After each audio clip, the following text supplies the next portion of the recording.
My wife Jessica was quietly planting flowers in our garden when HOA President Karen Walsh started screaming about violations. When Jessica calmly corrected her with the actual rules, Karen pulled out a taser and fired 50,000 volts into my wife. Karen had no idea she just attacked a police captain.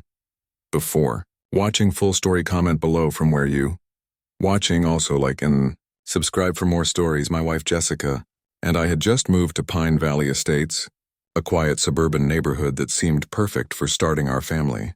Jessica worked as a police captain in the city, but we kept that information private. She preferred to be known simply as Jess to our new neighbors. The neighborhood was controlled by the Homeowners Association, led by President Karen Walsh. Karen was a woman in her late 40s with bleached blonde hair and an attitude that made everyone uncomfortable. She walked around the neighborhood like she owned every house and every person in it. From day one, Karen made it clear that she didn't like us. Maybe it was because we were younger than most residents, or maybe she just enjoyed having power over people. Either way, she found reasons to complain about everything we did. Our first violation notice came within a week of moving in. Karen claimed our mailbox was 3 inches too far from the curb and fined us $200. When Jessica measured it, the mailbox was exactly where it should be according to HOA rules. She's making up violations, Jessica told me that evening. I've dealt with bullies like this in my work. They use fear and fake authority to control people. I wanted to tell the neighbors that my wife was a police captain who could handle Karen easily, but Jessica insisted we keep her job private. I want to be known as your wife and our neighbor's friend, not as Captain Rodriguez, she explained. Let's try to handle this like normal residents first. We had no idea how dangerous that decision would become. Over the next 2 months, Karen's harassment got worse. She seemed to target Jessica specifically, perhaps sensing that my wife wasn't intimidated by her usual tactics. Karen would walk by our house multiple times a day, looking for things to complain about. She measured our grass with a ruler, looking for violations. She took photos of our car's position in the driveway. She even counted the number of packages delivered to our door, claiming there was a delivery limit that didn't exist. The violation notices kept coming. $150 for excessive package deliveries, $300 for grass being 0.3 inches too tall, $250 for our car being improperly positioned, $100 for our house numbers being the wrong font. Every citation was fake or exaggerated, but fighting them required time and money we didn't want to waste. Other neighbors started approaching us quietly, sharing their own horror stories about Karen's abuse of power. She's been terrorizing this neighborhood for 3 years, whispered Mrs. Chen, our elderly neighbor. She fined my husband $500 for using a cane that was supposedly not regulation mobility equipment. The young couple next door, Mike and Sarah Thompson, told us about Karen's harassment of their newborn baby. She claimed our baby crying at night violated noise ordinances, Sarah explained. She threatened to call Child Protective Services if we didn't control our infant's disruptions. Jessica listened to these stories with growing anger. As a police captain, she'd spent years fighting to protect vulnerable people from exactly this kind of abuse. This woman is a predator, Jessica told me privately. She targets people who seem vulnerable, elderly residents, young families, anyone she thinks won't fight back. Why don't you just show her your badge and end this? I asked. Because bullies like Karen need to face real consequences, not just back down when they realize they picked the wrong target. I want to gather evidence of her crime so she faces justice properly. Jessica started documenting everything Karen did, building a case like she would against any other criminal. She had no idea how valuable that evidence would become. The situation exploded on a Saturday morning in October. Jessica was working in our front garden, planting flowers for fall. She was wearing casual clothes, jeans and a gardening shirt, and looked like any other suburban wife tending to her yard. Karen appeared around 10 a.m., carrying her usual clipboard and measuring tape, but this time, she also had something new. A black device clipped to her belt that looked like a weapon. "Stop what you're doing immediately," Karen shouted at Jessica. My wife looked up calmly. "Good morning, Karen. What seems to be the problem?" "You're planting unauthorized vegetation," Karen snapped. "Those flowers aren't on the approved plant list." Jessica held up a copy of the HOA guidelines. "Actually, they are. Mums and asters are specifically listed as acceptable fall plantings." Karen's face turned red. She wasn't used to residents who actually knew the rules and could defend themselves. "Don't you dare contradict me," Karen yelled. "I am the HOA president and I decide what's acceptable in this community. According to the HOA charter, you enforce existing rules, not make up new ones," Jessica replied calmly. This was the wrong thing to say to someone like Karen Walsh. What happened next shocked everyone who witnessed it. Karen pulled the black device from her belt, and I realized with horror that it was a taser. "You think you can disrespect me in my own neighborhood?" Karen screamed. "I'll show you what happens to people who don't follow my rules."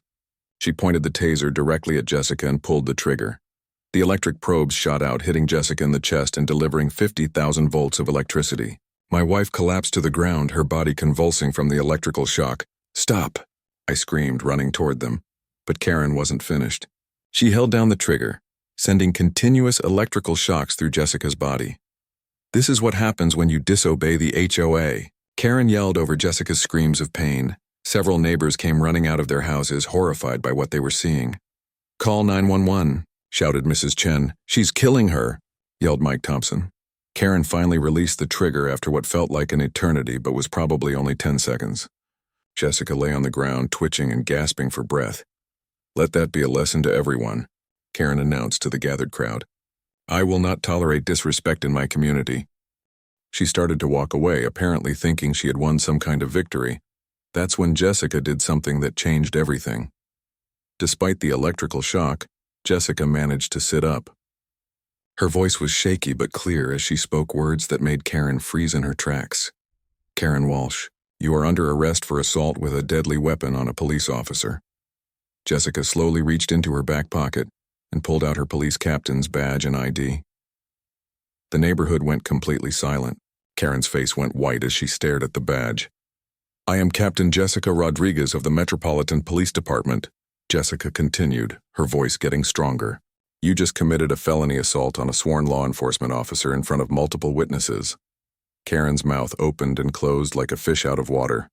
You're a cop?" "Not just a cop," Jessica said, standing up despite her injuries. "I'm a police captain with 15 years of experience. And you just attacked me with a weapon." The taser attack suddenly took on a whole new meaning. Assaulting a police officer was a serious felony, even when the officer was off duty. "This is impossible," Karen whispered. "You can't be a cop. You're just a housewife." Jessica smiled grimly. "That's what you assumed. But assuming makes you sloppy, Karen.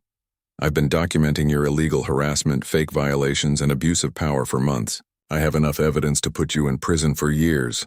You can't arrest me," Karen said desperately. "I have immunity as HOA president." "There is no immunity for assault with a deadly weapon," Jessica replied. "And HOA presidents definitely don't have immunity for anything." That's when we heard the sirens approaching. Mrs. Chen's 911 call had brought immediate results. 3 police cars pulled up to our house with lights flashing.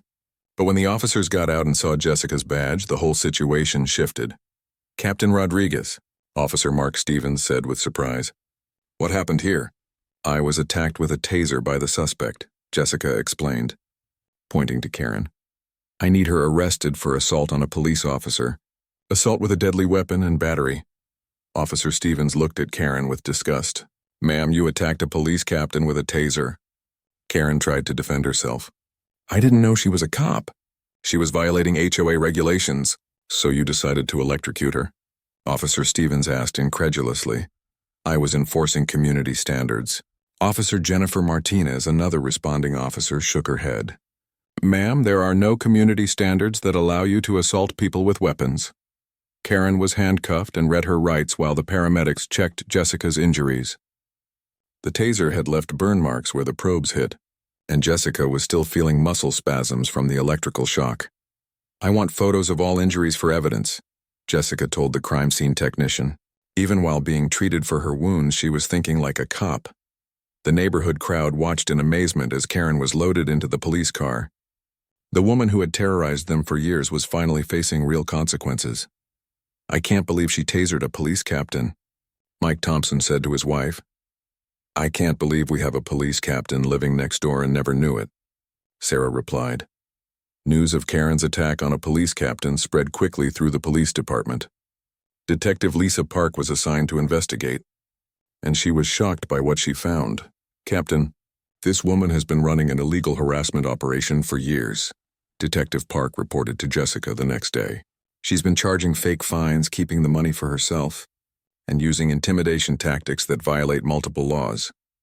Jessica's careful documentation over the past 2 months provided crucial evidence. She had recorded Karen's threats, photographed fake violations, and documented the harassment of other residents. "We can charge her with fraud, theft, harassment, intimidation, and now assault on a police officer," Detective Park continued. "She's looking at serious prison time." But the investigation revealed something even more disturbing. "Captain, we found surveillance equipment in her house. She's been illegally recording residents' private conversations and using the information to blackmail them. Karen had planted hidden cameras and microphones around the neighborhood, spying on residents and using their private information against them. This is way beyond HOA abuse," Jessica realized. "This is organized criminal activity." The FBI was brought in to investigate the surveillance crimes, and Karen's legal troubles multiplied exponentially. While in jail awaiting trial, Karen made desperate attempts to save herself. She tried to claim that attacking Jessica was self-defense because she felt threatened by aggressive gardening. Her lawyer, James Mitchell, tried to argue that Karen had mental health issues that explained her behavior. "Your Honor, my client has been under tremendous stress as HOA president," he argued during the bail hearing. "She acted irrationally due to the pressure of maintaining community standards." Judge Patricia Williams was not impressed. "Mr. Mitchell, your client attacked a police captain with a taser over flower planting. She then tried to continue the assault even after the victim was on the ground. This shows premeditation and extreme violence." Bail was set at $100,000, which Karen's family struggled to pay. From jail, Karen tried to contact other residents to get them to change their stories about her harassment. This only made things worse, as witness intimidation was another felony charge. "She called my house 5 times from jail," Mrs. Chen told Detective Park. "She said if I testified against her, she would make sure I got evicted from my own home." Karen's attempts to intimidate witnesses were recorded by the jail phone system, providing even more evidence against her. As news of Karen's crimes spread, more victims came forward. The investigation revealed that Karen had been systematically abusing residents for over 3 years. The elderly Mr. Johnson testified that Karen had charged him $1,500 in fake medical equipment violations while he was recovering from heart surgery. "She told me that my oxygen tank was unsightly and violated community aesthetics," he explained. "When I couldn't pay the fines immediately, she threatened to have me evicted." The Martinez family revealed that Karen had tried to force them to remove their children's playground equipment, claiming it was too colorful for the neighborhood. "She said our kids couldn't play in their own backyard because the noise disturbed her," Mrs. Martinez testified. "When we refused, she started charging us $50 every time our children made any sound outside." Young mother Amanda Foster broke down crying as she described Karen's harassment of her autistic son. "She fined us every time my son had a meltdown in our own yard," Amanda sobbed. She said his behavior was disturbing the peace and threatened to call authorities to have him removed from the home. Each story revealed more of Karen's cruelty and abuse of power. The woman had been terrorizing vulnerable people for years, using fear and fake authority to steal money and control lives. Karen's trial began 6 months after she attacked Jessica. The courtroom was packed with residents who wanted to see justice served. The prosecution, led by District Attorney Robert Chen, presented overwhelming evidence, video footage, of the Taser attack from multiple neighbors' security cameras, Jessica's badge and identification, proving her status as a police officer, documentation of Karen's years of harassment and illegal fines, evidence of surveillance equipment and invasion of privacy, witness testimony from dozens of victims. "Ladies and gentlemen of the jury," DHN said in his opening statement, "the defendant didn't just attack an innocent woman tending her garden. She attacked a sworn police officer with a deadly weapon. But this attack was just the culmination of years of criminal behavior." Karen's defense attorney tried to portray her as a dedicated community volunteer who had simply been overwhelmed by her responsibilities. "My client devoted years of her life to maintaining property values and community standards," James Mitchell argued. She made mistakes, but they came from a place of caring about her neighborhood. But when the video of the Taser attack was played in court, showing Karen continuing to shock Jessica even after she was on the ground, the jury's expression showed they weren't buying the defense's story. The most powerful moment of the trial came when Jessica testified about the attack. Still bearing faint scars from the Taser probes, she described the incident with the calm professionalism of an experienced police officer. "I was planting flowers in my own garden when the defendant approached me aggressively," Jessica testified. "She accused me of violating HOA rules, which I proved was false by showing her the written guidelines." "What happened when you showed her the rules?" DHN asked. "She became enraged that I had contradicted her. She said she decided what was acceptable in her community, regardless of what the actual rules said." "What did you think when you saw her pull out the Taser?" "I couldn't believe it. I've been a police officer for 15 years, and I've never seen someone pull a weapon over a gardening dispute. I tried to identify myself as an officer, but she attacked before I could speak." "How did the electrical shock affect you?" 50,000 volts caused immediate muscle paralysis and extreme pain. I couldn't move or defend myself while she continued the attack." Jessica's testimony was devastating to Karen's defense. Here was an experienced police officer calmly describing an unprovoked assault with a deadly weapon. When Karen's lawyer cross-examined Jessica, he tried to suggest that she had somehow provoked the attack.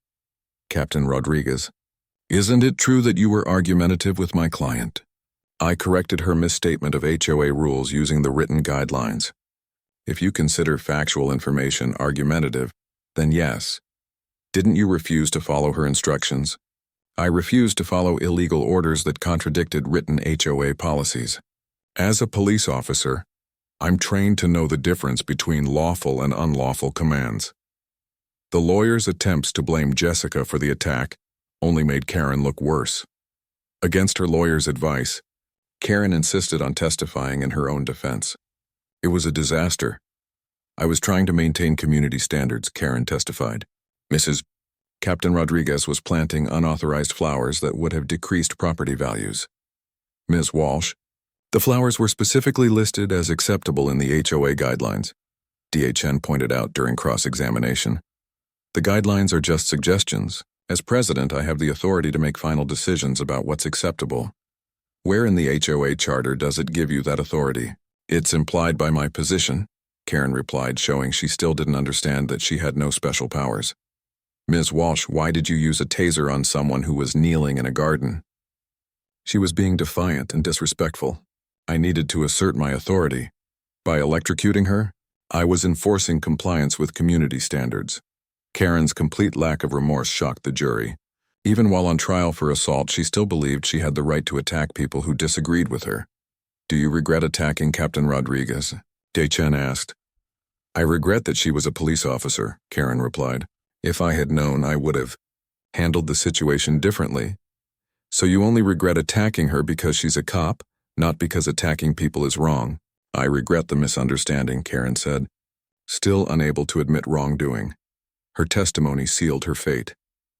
The jury deliberated for only 3 hours before returning with their verdict. Guilty on all charges: assault on a police officer, guilty assault. With a deadly weapon, guilty battery, guilty fraud. Guilty theft, guilty harassment. Guilty invasion of privacy, guilty witness. Intimidation, guilty. Judge Williams sentenced Karen to 8 years in prison with the possibility of parole after 5 years. Ms. Walsh: "You abused a position of trust to terrorize an entire community," Judge Williams said during sentencing. "Your attack on Captain Rodriguez was the culmination of years of criminal behavior. This court hopes your sentence sends a message that no one is above the law." Karen was also ordered to pay restitution to all the residents she had illegally fined, totaling over $75,000. As Karen was led away in handcuffs, she turned to glare at Jessica one last time. But there was no anger left in her eyes, just the hollow look of someone who had destroyed her own life through cruelty and arrogance. With Karen gone, Pine Valley Estates transformed from a place of fear into a real community. The residents elected Mrs. Chen as the new HOA president, and her first act was to eliminate all of Karen's fake rules and return the illegally collected fines. "We're going to run this neighborhood with kindness and common sense," Mrs. Chen announced at her first board meeting. "No more fear, no more harassment, No more abuse of power. Jessica's identity as a police captain became known throughout the neighborhood, but instead of treating her differently, the residents appreciated having someone who could help them understand their rights and protect them from future abuse. "You saved all of us," Amanda Foster told Jessica at a neighborhood barbecue. "If you hadn't stopped Karen, she would have kept terrorizing families for years." The young mother was right. Karen's attack on Jessica had exposed her entire criminal operation and freed the community from years of abuse. Jessica used her experience with Karen to help train other police officers about HOA abuse and community harassment cases. Bullies like Karen target people they think are vulnerable. Jessica explained to a group of rookie cops. They use fake authority and intimidation to control others, but they fall apart quickly when someone stands up to them with real knowledge and real authority. The surveillance equipment found in Karen's house led to federal charges for violation of privacy rights. She received an additional 3 years in federal prison to be served after her state sentence. More importantly, Jessica's case inspired new laws protecting residents from HOA abuse. The Rodriguez Act established clear limits on HOA enforcement actions and created legal remedies for victims of harassment. Pine Valley Estates became a model for how HOA should operate, with transparency, fairness, and respect for all residents. Karen was released from prison after serving 5 years of her sentence. She moved to another state to live with relatives, banned forever from serving in any HOA position, and required to register as someone convicted of assaulting a police officer. Jessica was promoted to police chief, partly based on her professional handling of her own victimization and her work on community policing initiatives. Our neighborhood remained peaceful and friendly. Children played in their yards without fear. Elderly residents felt safe and respected, and neighbors actually enjoyed each other's company. The garden where Karen attacked Jessica became a community flower bed, tended by different residents throughout the year. A small plaque reads, "Pine Valley Community Garden, where neighbors grow together." Looking back on that terrible morning when Karen attacked Jessica with a taser, I'm amazed at how one person's cruelty can change so many lives, both for the worse and ultimately, for the better. Karen Walsh thought she could terrorize anyone she wanted because of her HOA position. She picked what she thought was an easy target, a woman quietly gardening in her own. Yet she had no idea she was attacking a police captain with 15 years of experience dealing with criminals and bullies. Karen's assumption that Jessica was just a helpless housewife led to her complete downfall. Her illegal harassment was exposed, her criminal behavior was punished, and her victims finally got justice. The woman who tried to control everyone through fear and intimidation lost everything because she attacked the one person who had both the knowledge and the authority to stop her. Jessica's professional training as a police officer saved not just herself, but an entire community that had been suffering under Karen's abuse for years. Karen Walsh fired a taser at my wife, thinking she was attacking a powerless victim. She didn't know she was attacking Police Captain Jessica Rodriguez. That mistake cost Karen her freedom, her reputation, and her future. Sometimes bullies pick the wrong target, and sometimes justice is served with 50,000 volts of electricity and 8 years in prison. In Karen's case, she learned too late that assumptions can be dangerous. Abuse of power has consequences, and attacking a police captain is the fastest way to destroy your own life. My wife's badge and her commitment to justice turned a neighborhood nightmare into a community success story. Karen thought she was enforcing her authority. Instead, she met real authority and lost everything.